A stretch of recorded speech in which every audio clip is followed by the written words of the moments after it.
Welcome to the latest edition of Women's Health Updates, covering breakthroughs in the past 2 weeks.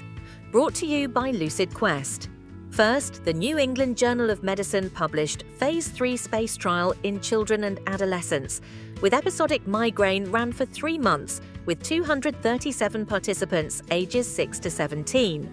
Adjunctive, fremanezumab, reduced monthly migraine and headache days versus placebo, and increased the proportion achieving at least 50% reduction, with a safety profile consistent with adults.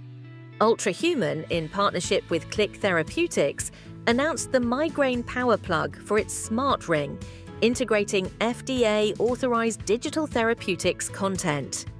It analyzes HRV, sleep, movement, and stress signals to flag precursors to attacks, and then delivers guided behavioral interventions, with rollout planned for early 2026 in major markets.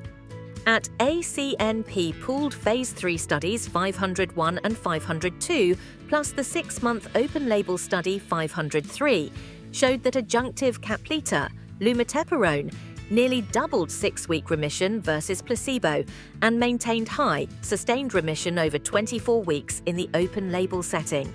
Also, an observational study in the European Journal of Neurology followed 719 people with early multiple sclerosis for 3 years. A random forest model predicted progression independent of relapse activity with an AUC around 0.75 overall, reaching about 0.80 in selected subsets, with key predictors including age at onset and early disability scores.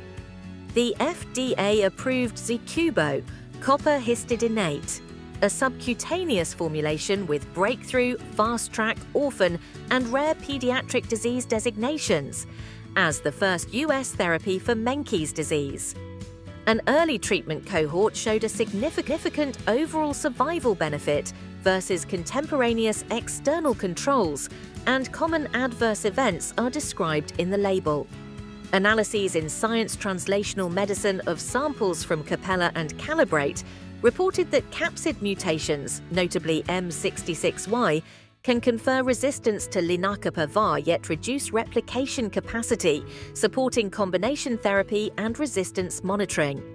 The MHRA affirmed that paracetamol remains first line for pain and fever in pregnancy when used as directed, citing a Lancet O and G umbrella review finding no link to autism, ADHD or intellectual disability, and it encouraged routine advice and yellow card reporting.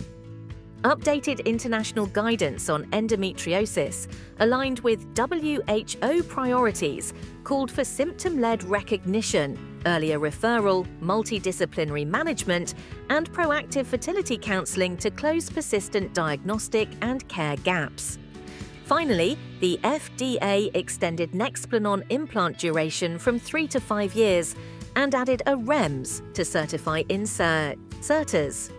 In the extended use US trial, there were no pregnancies in years 4 to 5, and labeling supports use across a wide BMI range with enhanced training and controlled distribution.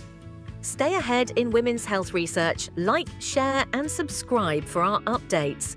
Visit lqventures.com or email us at info@lqventures.com for expert healthcare consulting. See you next